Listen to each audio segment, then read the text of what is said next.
I love to talk about diversity, and it's important and should be important to you because our culture has changed. You've probably all heard the old expression that America is a melting pot.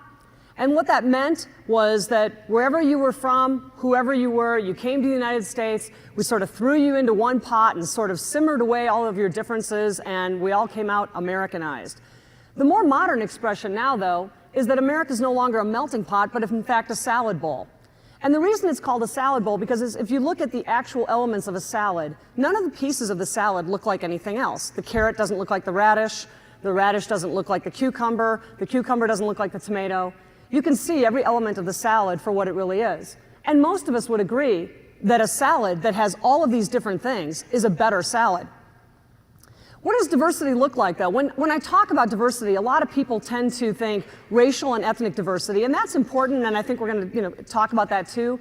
But it's more than that. I think diversity comes in many forms. This is just my list, but let's take a look at it. Gender. Men are different from women, and all kidding aside, it really is true. We operate totally differently. What about religious differences? That's probably never been quite as much in the media as it is right now. Age and generational differences. The boomers are very different from the matures, who are different from Gen X or Gen Y. The gay and lesbian market. Physical abilities. Those who have physical challenges are going to face certain things that people who don't have physical challenges don't face. What about rural versus metro? Someone who lives in a rural area is going to be very different than someone who lives in Manhattan. And political beliefs. What about even military versus civilian? Those are two totally different worlds. And of course, racial, white, African American, Asian, and Native American, but also ethnic and linguistic differences. For example, Hispanic is not a race, it's an ethnicity, or Asian Indian.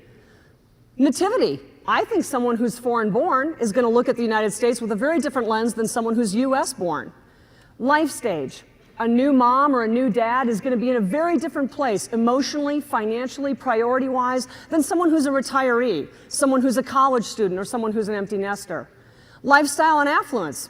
The working poor are very different from the middle class, who are different from the wealthy. And what about core values? Someone who's a hardcore environmentalist or a vegan or a vegetarian or someone who homeschools their child is going to be different than someone who doesn't homeschool their child. Those are core values that can reflect the way that you do business. And there's even diversity within diversity. This is a chart of the US-Asian composition. And if you look at this chart, you can see that, there's not even a common language among these different groups, much less alone common foods or traditions or holidays, and yet we lump them into all one group, call it Asian. Same thing with Hispanic. With Hispanic, at least there's a common language, that being Spanish. But again, someone who's Cuban is going to have different foods, different holidays, different traditions than someone who's Venezuelan or someone who's Mexican. And in the United States right now, 1 in 9 people are foreign born. 1 in 9. Also, for the first time ever, the composition of the workforce in the US is equal between men and women. That's never happened before. There have always been more men in the US workforce than women up until last year. I believe that understanding someone who's different from you, whether it's a coworker inside your shop or whether it's your customer base, is less about focusing on their race or the shape of their eyes, the color of their skin, and more about the experiences that define them and make them them. That's what really defines all of us. There are 48.7 million Latinos in the United States. And if you're anything like me, intellectually, I know that that's a large number, but I have to have a framework for it to get my head around how large it is. So let me give you some context. That now makes the United States the second largest Hispanic country in the world. More context. There are more Latinos living in the United States than there are Canadians in Canada. And the Hispanic population is the fastest growing ethnic group in the United States. So let me speak with you now about some strategies for success. The first strategy that I would offer to you is to be relevant. You cannot connect with any new marketplace or any new customer group or any new employee group if you're not relevant to them. You've got to figure out what do people want, and if you can possibly give it to them, give it to them. The Angelica Theater in Dallas, where I live, is an art house film place. And if you think about their business, that's a tough business. What's the deadest time of the week for the movie business? Mornings. Even the seniors don't come out till the afternoon, right, for the matinees. And yet you have everything, right? You got the milk duds, you got the popcorn, you got the movie, you just don't have any customers. So they were really smart and they said, wait a minute, what about new moms? What about new moms? Just because you've had a baby doesn't mean that you're no longer interested in film. You're the same woman, still have the same needs and interests and likes and dislikes, but now you've got a baby. So it's going to be harder for you to get out of the house and go see a movie. But boy, if there was ever anybody who needs to get out of the house, it's a new mom, right? She's climbing the walls. But it's problematic because now I've got this baby and I want to go see a movie and it's kind of hard. I got to figure out the child care thing. And if I don't figure out the child care thing and I go to the movie theater and I bring my little baby and my baby starts fussing, then people go, shh, and they hate you, right? So they don't go. They just don't go. It's just too much hassle.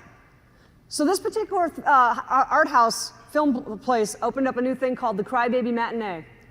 11 o'clock in the morning, timed for baby's first nap. No men allowed, so that women can breastfeed comfortably. Baby changing area in the back of the movie, so that if you have to change a diaper in the middle of the movie, you don't have to miss a minute of the movie. And you know what? If your little loved one starts fussing during the movie, chances are the other mothers are going to be completely sympathetic, right? The place is absolutely packed. There's a lot of blunders about this, folks, and people who ought to know better don't. There's a law firm in Kansas City that is predominantly white, and they are making huge, huge efforts to diversify their partners and their associates because they know they have a problem. They know that they are not representative of the future going forward. So they are making huge diversity efforts. Their heart is in the right place.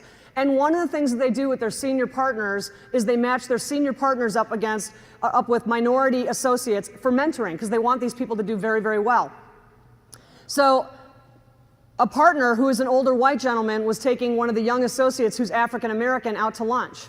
And they go to lunch, and the older white partner says, "So, tell me, where are your people from?" Oh, it gets worse. And the young man says, "Kansas City." And the older partner says, No, but where are your people from?"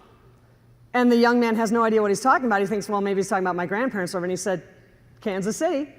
My whole family's from Kansas City, always have been." And he said, "Oh, no, I'm talking about what tribe in Africa are your people from?" A law firm. They could get sued for that. It's unbelievable.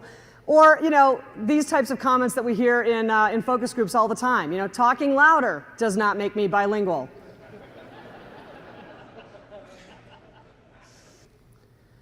Finally, I want to leave you with some thoughts going forward. I don't think that you should think that diversity is something you need to get ready for. I don't think that you should feel like, ooh, I got to get ready for this, I got to prepare. It's coming. Folks, it's already here. Every single day, in your communities, in your shops, with your workers, with your customers, you're already working with diverse groups. You already are. You've just got to make sure that you're paying more attention to this going forward as a true aspect of an ongoing part of your business. It's got to be part of your business plan. It can't be an afterthought, and it can't just be something that happens. And that 2010 census that was taken this year is going to be published in February. And let me tell you, folks, there's going to be two major news stories that you're not going to be able to escape. They're going to be everywhere, and it's going to be like a tidal wave. And the first news story is going to be 1 in 3 Americans are not white. And the second news story is going to be about the explosive growth of the Hispanic population. What's going to happen when that 2010 census comes out is people who have not been paying any attention to the diversity in this country are going to start paying attention, and the arena is going to get much more crowded. But you have a window of opportunity right now and going forward to think about this and plan for this and build your businesses so that you're best able to capture the diversity opportunities that are around you and that have a significant competitive edge. So, thank you very much. I really appreciate you. You've been a wonderful audience.